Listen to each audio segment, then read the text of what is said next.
আপনাদের কাছে যে অস্ত্রগুলো আছে সেই অস্ত্রগুলো আপনারা দিয়ে দেন। আর নয়তো আমরা জানি কোন জায়গায় আপনারা অস্ত্র রেখেছেন। বক্তব্য অনেক কিছু চলে এসেছে, আমি বক্তব্য দীর্ঘ করবো না। সেটা হচ্ছে আমি 2-3টি কথা বলবো। সেটা হচ্ছে প্রথমত হচ্ছে 5 তারিখের আগে এবং 5 তারিখ সকাল 10টা পর্যন্ত এই নারায়ণগঞ্জে যারা নারায়ণগঞ্জে অস্ত্র হাতে নিয়ে আমাদের নেতা কর্মীদেরকে নির্যাতন করেছেন এবং বাড়ি থেকে হুমকি দিয়েছে এবং বাড়ি ঘরে হামলা করেছে, আমি তাদের উদ্দেশ্যে একটি কথা বলবো। আপনাদের কাছে যে অস্ত্রগুলো আছে সেই অস্ত্রগুলো আমাদের এই ফতুল্লা থানা বিএনপি এবং সাধারণ সম্পাদক এবং এই এলাকার ইউনিয়ন বিএনপি আছে তাদের যিনি আয়োজন করেছেন অ্যাডভোকেট আলমগীর এবং সুমন ভাই, এদের হাতে আপনারা দিয়ে দিবেন। আর নয়তো আমরা যদি ছাত্রদল, যুবদল এবং অনুসরণ নেতৃবৃন্দ যদি আমরা সেটা পদক্ষেপ নেই তাহলে কিন্তু আপনাদের অবস্থা খুব খারাপ হয়ে যাবে। আমরা আইনের উল্টো নয়, আমরা আইনের মাধ্যমে আইনের শাসনকে প্রতিষ্ঠিত করতে চাই, আমরা আইনকে ব্যবহার করতে চাই না। তাই আইনকে প্রতিষ্ঠিত করতে হলে আমরা সহযোগিতা করবো, সহযোগিতার মাধ্যমে সেই আইন প্রতিষ্ঠিত করবো। বাংলাদেশের বর্তমান যে রাজনীতির প্রেক্ষাপট, এই প্রেক্ষাপট উত্তোলন করতে হলে আমাদেরকেই কাজ করতে হবে। বাংলাদেশ জাতীয় দল আমরা যারা করি, বিশেষ করে ছাত্রদল, যুবদল, স্বেচ্ছাসেবক দল, কৃষক দল, মহিলা দল সহ আমরা যারা শ্রমিক দল আমরা যারা করি, আমাদেরকে সহযোগিতা করতে হবে।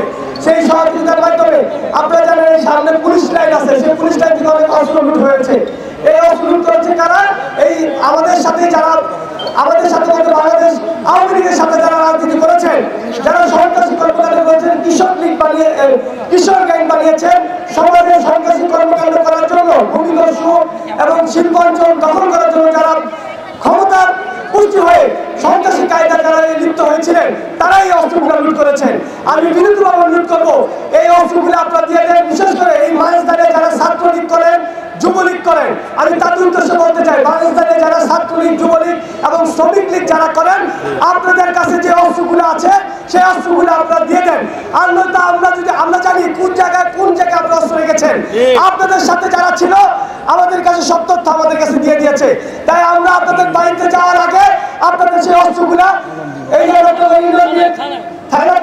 বিএনপির কাছে অথবা আপনার প্রশাসনের কাছে দিয়ে দেন। আর নয়তো আমরা যদি ব্যবস্থা নেই তাহলে আপনারা কিন্তু বাড়ি ঘরে আর থাকতে পারবে না। এখন পর্যন্ত বিএনপি যারা করে, বিশেষ করে সুমন ভাই এবং আলমগীর কাকা, আমি তাদেরকে ধন্যবাদ দেই। কোনো ধরনের উশৃঙ্খলতা হয়নি।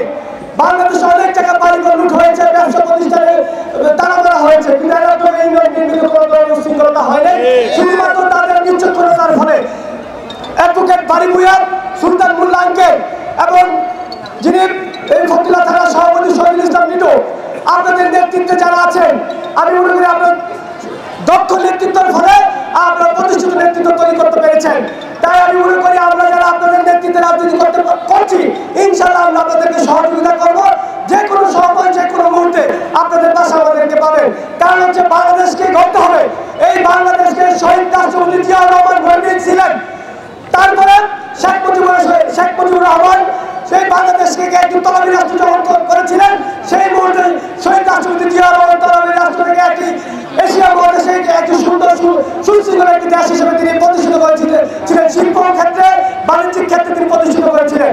তার এই শেখ মুজিবুর রহমান যে বাংলাদেশকে তলাবি রাষ্ট্র করেছিলেন, তারই সন্তান শেখ হাসিনা এই বাংলাদেশকে একটি তলাবি রাষ্ট্র পরিণত করে দিয়ে, বাংলাদেশকে ধ্বংস করে দিয়ে এখন সে পালিয়ে গেছে। এটা পালার কারণ হচ্ছে বাংলাদেশের জনগণ, বিশেষ করে সাধারণ ছাত্রছাত্রীরা এবং যুব সমাজ যারা ভোট দিতে পারে, তারা এই শেখ হাসিনাকে বাংলাদেশ থেকে বিতাড়িত করেছে। এই বিতাড়িত হওয়ার ফলে বাংলাদেশ এখন এমন একটি রাষ্ট্র পরিণত হয়েছে, ওই বিশ্ব এখন বাংলাদেশে একটি সন্ত্রাসী রাষ্ট্র হিসেবে তারা প্রতিষ্ঠিত করেছে। এই সন্ত্রাসী রাষ্ট্র থেকে বাংলাদেশকে উত্তোলন করতে হবে। তারেক রহমান আমাদেরকে নির্দেশ দিয়েছেন, আমরা যারা বাংলাদেশ জাতীয় দল করি, আমাদের সাংগঠনিক লক্ষ্য তারেক রহমানের নেতৃত্বে সামনে যেই দেশ করব সেই দেশ হবে দেশনেত্রী বেগম খালেদা জিয়া এবং তারেক রহমানের নেতৃত্বে বাংলাদেশ গঠন হবে। এই দেশের প্রধানমন্ত্রী হবে দেশনেত্রী বেগম খালেদা জিয়া, এই দেশের নেতৃত্ব দিবেন তারেক রহমানের নেতৃত্বে বাংলাদেশ পরিচিত হবে। আমি সর্বশেষ একটি কথা বলবো, সেটি হচ্ছে বৈষম্য বিরোধী যে ছাত্র আন্দোলন হয়েছে, সেই আন্দোলনের সময় ছাত্রদল, যুবদল, স্বেচ্ছাসেবক দল, শ্রমিক দল, কৃষক দল অনেক নেতা কর্মী আপনার গুম করে শিকার হয়েছে। আমাদের এই এলাকারই থাকে, যিনি ফতুল্লা থানার নেতৃত্ব দেন, সুমনের বাড়িঘর ভাঙচুর করেছে, আমিরের বাড়িঘর ভাঙচুর করেছে, সুমনের একটি কর্মী আছে মামুনের বাড়িঘর দিয়ে হামলা দিয়ে তার আগুন দিয়ে ধরে দিয়েছে। এটি কেন করা হয়েছে? শুধুমাত্র আমাদের নেতা কর্মীদেরকে ভয়ভীতি দেখানোর জন্য। সেই থেকে উত্তরণ হয়ে আসতে হবে। বাড়ি আঙ্কেলের বাসায় হামলা করা হয়েছে, বাড়ি কাকাকে তার যে সুন্নতের হযরত মুহাম্মদ সাল্লাল্লাহু আলাইহি ওয়াসাল্লাম দাঁড়িয়ে রেখেছিলেন, তার যে সুন্নতের দাঁড়িয়ে সে টানা হেঁচড়া করেছিল। প্রফেসর মনির সাহেব, আমরা যখন পয়লা সেপ্টেম্বর আমরা আন্দোলন যখন ঝাঁপিয়ে পড়ি, তিনি আমাদের সাথে ঝাঁপিয়ে পড়ি, তিনি আমাদের সাথে টিয়ারশেল গুলি খেয়েছিলেন। আমরা কিন্তু সবাই নির্যাতিত। আক্তার খন্দকারকে এলাকায় আসতে দেয় নাই, রাজনীতি করতে পারে নাই, শহীদ হোসেন মায়া বাড়ি ঘরে থাকতে পারেন নাই। এখানে পলাশ ভাই, রতন মামা তারা বাড়ি ঘরে থাকতে পারে নাই। কেন থাকতে পারে নাই? কিন্তু আজকে কিন্তু তারাই আজকে বাড়িতে নাই, আমরা ঠিকই বাড়িতে আছি। তারেক রহমান বলেছিলেন, ধৈর্য ধরো, তোমরাই বাড়িতে থাকবে, তারাই পালিয়ে যাবে। পুলিশের সাবেক আইজি বেনজির বলেছিলেন, তাদের আমাদেরকে নাকি গর্ত থেকে বের করে নিয়ে আসবে। আমরা যেখানে থাকি সেখান থেকে আমাদেরকে বের করে নিয়ে এসে বাংলাদেশ থেকে বিদায় দেওয়া হবে। অথচ আজকে উনি বিতাড়িত হয়ে গেছে। তাই আমি মনে করি বাংলাদেশ জাতীয় দল হচ্ছে বাংলাদেশের মানুষের দল, জনগণের দল। আমি আর বক্তব্য দীর্ঘায়িত করবো না। সর্বশেষ একটি কথা বলবো, সেটি হচ্ছে আমরা এক ঐক্যবদ্ধভাবে থাকবো। কোনো সন্ত্রাসী কর্মকাণ্ডের সাথে লিপ্ত হবো না, কোনো ব্যবসা প্রতিষ্ঠানে যাবো না। গ্যাসউদ্দিন সাহেব উনি অসুস্থ, উনি আমাকে একটি কথা বলেছেন, রোজ আমি আসতে পারি, আমি শারীরিকভাবে অসুস্থ, তুমি একটি কথা বলে দিবা আমার পক্ষ থেকে, কোনো সন্ত্রাসী কর্মকাণ্ডের সাথে যারা সম্পৃক্ত থাকবে গ্যাসউদ্দিন সাহেবের সাথে কেউ থাকতে পারবে না। বাংলাদেশ জাতীয় দল চলেন, বিএনপির সভাপতি তিনি, বিএনপি করতে হলে সন্ত্রাস মুক্ত নারায়ণগঞ্জ গঠন করবে, মুক্ত নারায়ণগঞ্জ গঠন করবে আলহাজ মোহাম্মদ গ্যাসউদ্দিন সাহেব। আমরা সবাই আলহাজ মোহাম্মদ গ্যাসউদ্দিন সাহেবকে সহযোগিতা করবো।